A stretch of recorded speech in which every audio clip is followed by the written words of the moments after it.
There's a certain kind of person who does something very strange. They have entire conversations that never actually happen. In the shower, walking to the car, lying awake at 11 at night, they're somewhere else, running a talk that hasn't taken place yet. They say their line, they imagine the answer, they adjust, and try it again with different words. By the time the real conversation arrives, they've already had it 15 times. Most people call this overthinking and tell them to relax. But the truth is almost the opposite of a malfunction. This isn't a mind that's broken. It's a mind that learned a long time ago that walking into an important conversation unprepared was dangerous and built itself a system so it would never be caught off guard again. The problem is that the system has no off switch. They rehearse a 5-minute chat at midnight. They draft one text 6 times before their thumbs touch the screen. They brace for confrontations that never come. And if this is you, the weight of it is familiar, because it means living every exchange twice, once in your head and once for real. Today we're going to decode the psychology of people who rehearse conversations before they happen, where this habit truly comes from, what it quietly costs you, and how to keep the protection it gives you without letting it run your entire life. But calling it a choice is where the misunderstanding begins. The rehearsing looks like something you could stop doing if you simply decided to. It isn't. Dr. Adrian Wells, the clinical psychologist behind metacognitive therapy, spent decades studying exactly this loop. And what he found is stranger than a bad habit. The mind is running an old threat detection program called anticipatory processing that simulates a future conversation and scans it for danger over and over without ever asking your permission. In small doses, it's completely normal. Everyone does a version of it before a job interview or a difficult talk. But for some people, it never switches off. It runs constantly, in the background, on conversations large and small, on exchanges that carry no danger at all. And underneath every one of those rehearsals sits the same word that shows up everywhere in this kind of psychology: safety. So why does a mind decide that an ordinary conversation requires this much preparation? Why does it rehearse a talk with a friend the way a soldier rehearses a mission? The answer isn't anxiety, at least not the way most people mean it. It's something older, and once you see it, you'll never call this overthinking again. There are 3 things you need to understand, and by the end, you'll recognize yourself in all 3. Start with the moment the rehearsal kicks in. Something is coming, a conversation you care about, or one that frightens you a little. And before you've even decided to think about it, your mind is already there, building the scene. Who's in the room, what they might say, where it could go wrong. Here's what's actually happening underneath. The brain hates uncertainty far more than it hates bad news. An unknown conversation, one you cannot predict, registers to the nervous system as an open threat, a door you can't see behind. So the mind does the only thing it can. It simulates. It runs the conversation ahead of time, again and again, trying to turn the unknown into something known. Every rehearsal is your brain attempting to buy back a little certainty in advance. And where does this begin? For most people, far earlier than they realize. If you grew up somewhere that punished you for saying the wrong thing, a home where a careless sentence could set someone off, a parent whose mood you had to read before you spoke, a place where being caught unprepared meant humiliation, then your mind learned a rule: never walk in blind. Have the words ready. Know what you'll say before you say it, because improvising is how you get hurt. The rehearsal became a survival skill. It kept you safe in rooms where safety depended on saying exactly the right thing. And that's the first thing to understand. Your rehearsing was never a defect. It was a solution, and it worked. The trouble is that solutions don't expire on their own. The skill doesn't switch off just because the danger left the room. It keeps running, now, in ordinary conversations that threaten nothing, because to your nervous system, every important exchange still feels like that old room. There's a second layer here, and it's about how your mind treats words themselves. People who rehearse tend to feel that words are permanent. Once something is said, it can't be unsaid. And if you've ever watched a single wrong sentence damage something you loved, your brain filed that away as proof. So you rehearse to get the words exactly right the first time, because some part of you believes there is no second chance to fix them. To someone who doesn't feel this, a conversation is just talking. To you, it's handling something fragile that could shatter if you pick the wrong phrase. And there's a third driver, quieter than the others, that almost nobody names. Ask yourself who feels responsible when a conversation goes badly. For most people, the blame is shared. For you, it belongs entirely to you. You carry not only your half of the exchange, but the whole thing, its mood, its outcome, whether the other person leaves it feeling wounded. So you prepare obsessively, because preparation feels like the only lever you have on an outcome you're terrified of getting wrong. Look closely, and you'll see the rehearsal was never really about finding the right words. It's about the fear of being the reason something breaks. And that fear has a shape. It says that if you are careful enough, thorough enough, prepared enough, then nothing will fall apart on your watch. It's an impossible promise, and you've been trying to keep it for years. But notice something strange about all of this. You never decided to rehearse. It starts on its own, the way a reflex does.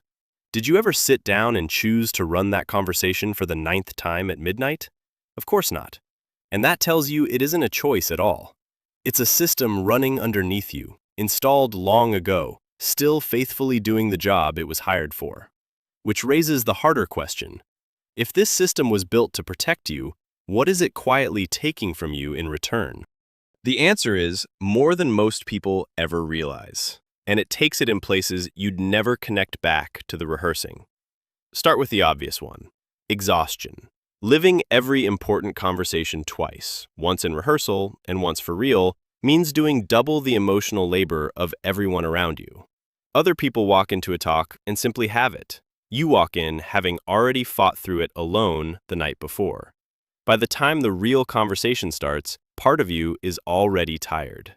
Over years, that becomes a specific kind of depletion that rest never quite fixes, because the work is invisible and it never really stops. Then there's the cruelest irony of all. The rehearsal sabotages the very thing it was built to protect. You script the conversation so thoroughly that when the real one begins and the other person doesn't follow your script, because they never do, you freeze. Reality didn't match the version you prepared. Some people become almost robotic in important moments, delivering lines they practiced instead of actually listening, so committed to the plan that they cannot be present for the exchange happening in front of them. The armor that was supposed to help you connect ends up standing between you and the person.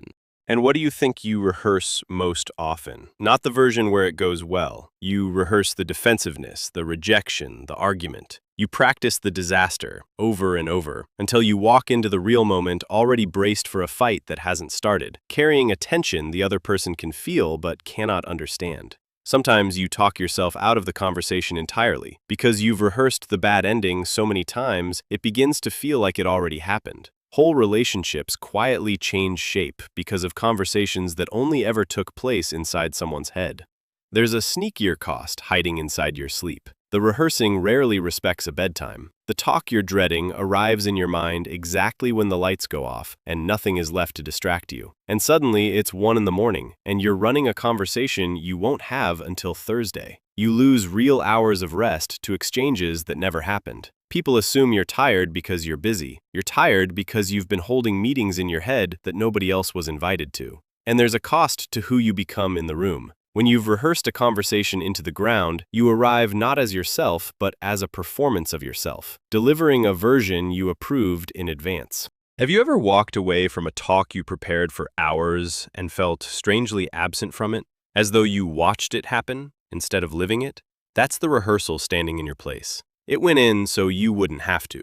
And the other person walks away having met the script, not the person who wrote it. Over enough repetitions, something erodes. You begin to trust your prepared self more than your spontaneous one. You start believing the unrehearsed you isn't good enough to send into a room alone. That without the script, you'd say something clumsy, something wrong, something that ruins it. So you rehearse more. And the more you rehearse, the less evidence you gather that you were ever fine without it. The habit feeds the very doubt that created it. But underneath all of it sits the loneliest cost of all. Rehearsing everything means you rarely get to be spontaneous. And spontaneity is where intimacy actually lives. The unplanned laugh, the thing you say without checking it first, the version of you that arrives before the editor in your mind approves it. When every exchange is pre-written, people meet your prepared self, never your real one. And you can end up feeling unknown by the very people who love you most, because the unrehearsed you almost never leaves the theater. So how do you stop protecting yourself from a danger that ended years ago?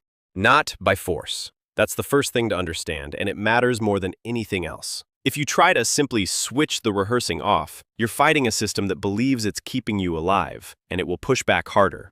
The goal was never to kill the preparation. It's to keep what protects you and release what exhausts you. Begin by noticing the line between preparing and rehearsing.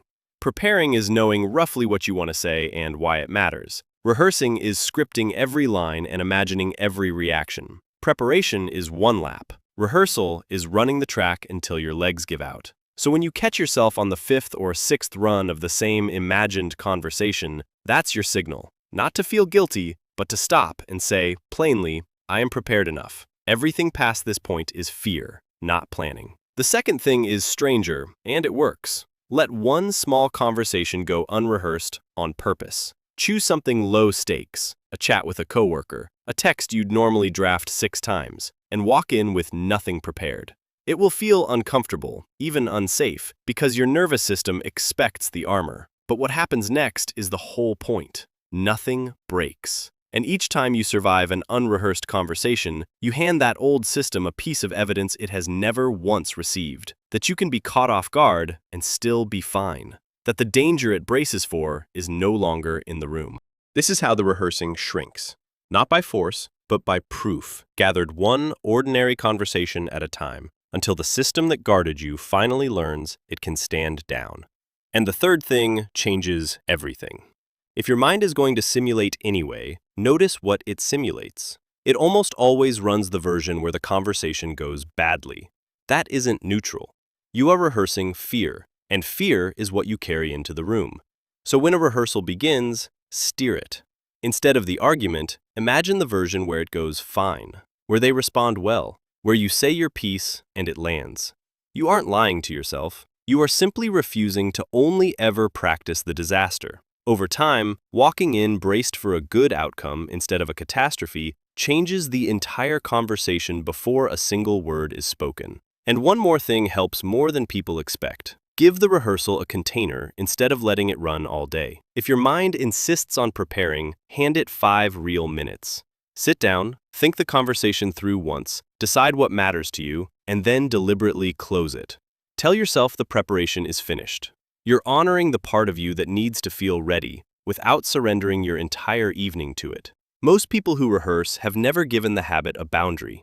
They either fight it all day or let it run all day. A short, respected window is often the thing that finally quiets it, because the frightened part of you stops demanding attention once it trusts that some attention will come.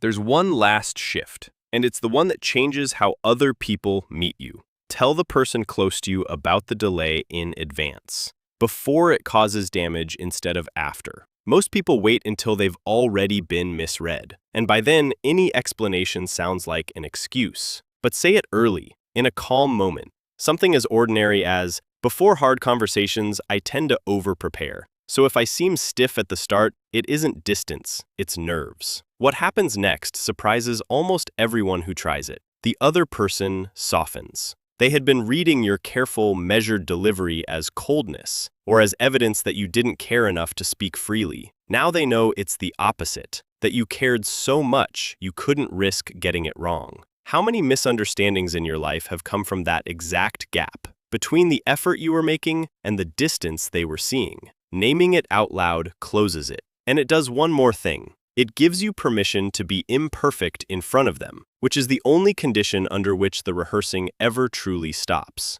Because here's what almost nobody tells people who rehearse. The habit was never the enemy. It was a young, frightened part of you that learned to prepare because preparing was how it stayed safe. It doesn't need to be silenced. It needs to be told, at last, that the danger has passed, and that you can handle a conversation you didn't write in advance. So if you recognize yourself in all of this, hear this clearly.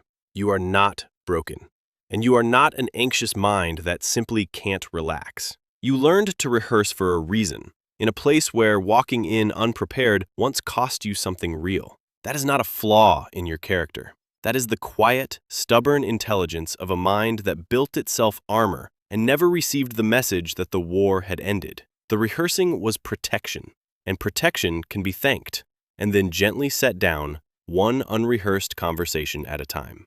The fact that you're here at all means the rehearsing has already started to feel like something worth understanding, rather than something to hide. If this video gave you a lighter way to see yourself, press like and share it with someone who dreads hard conversations long before they arrive. What you send them today might be the first time anyone has named it for them. And tell me in the comments, what's the conversation you rehearse the most? I'd really like to hear it. Don't forget to subscribe so we can keep decoding the quiet patterns of the mind together. See you next time.